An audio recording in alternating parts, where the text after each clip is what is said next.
Well, folks, thanks for tuning in. Appreciate it. So, I've said it before, and I'll say it again. I have not. So I actually have to make a small correction here. I actually did watch network news for the first time in a really long time. Fairly recently, there was some winter weather moving through where I live. Freezing rain, ice, just generally nasty stuff. And we're out in the boonies, so it's a little more treacherous. And if it does turn really nasty, your lower priority out where I live as far as, your road getting clean and your power getting restored, because it's all a numbers game. How many people drive this road a day? How many safe miles can we get by doing a road right in the middle of town versus this little county road that goes nowhere, which I get. So run you through this today real quick. This would have been a month and a half ago. Wife and I are co-workers.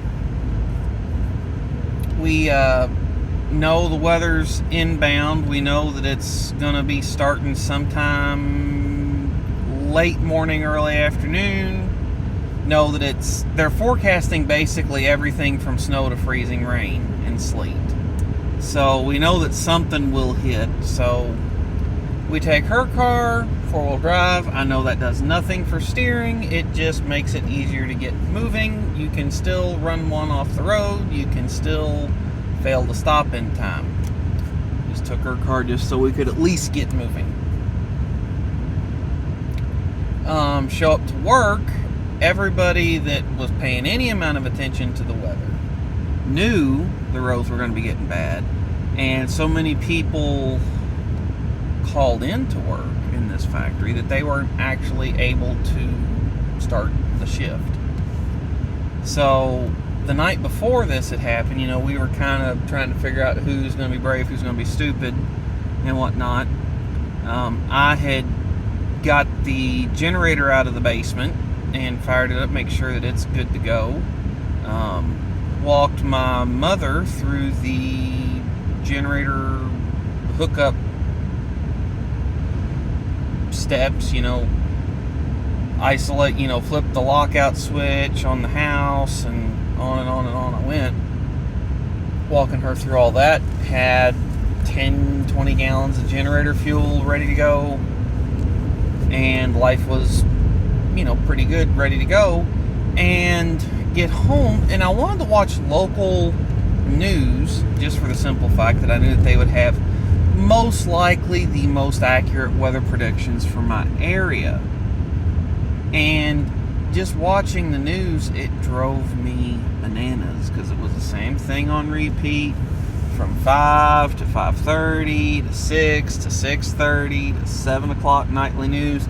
They did get into a couple bigger stories once they got there, but the forecast kind of stayed the same.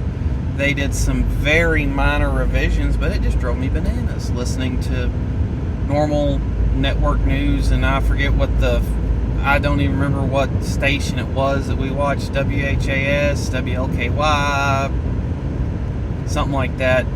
I don't know what the parent affiliate is or anything, but it drove me about bananas. And if it wouldn't have been for severe weather, I wouldn't have done that. And then also, that's one of I think WLKY, they host some sitcoms, and I tuned into them very recently when there was tornado warnings in my state. Thankfully, they all skirted around my area. I think the worst of it was a couple roofs got knocked off around the state. Nothing real serious. Structures were left standing, just roofs and trees down. I don't think anyone got seriously hurt from it, so I stayed up until all the weather blew through, watching the news and then listening with the windows open on the house. So, but yeah, I don't watch network news. Post another video here in a second.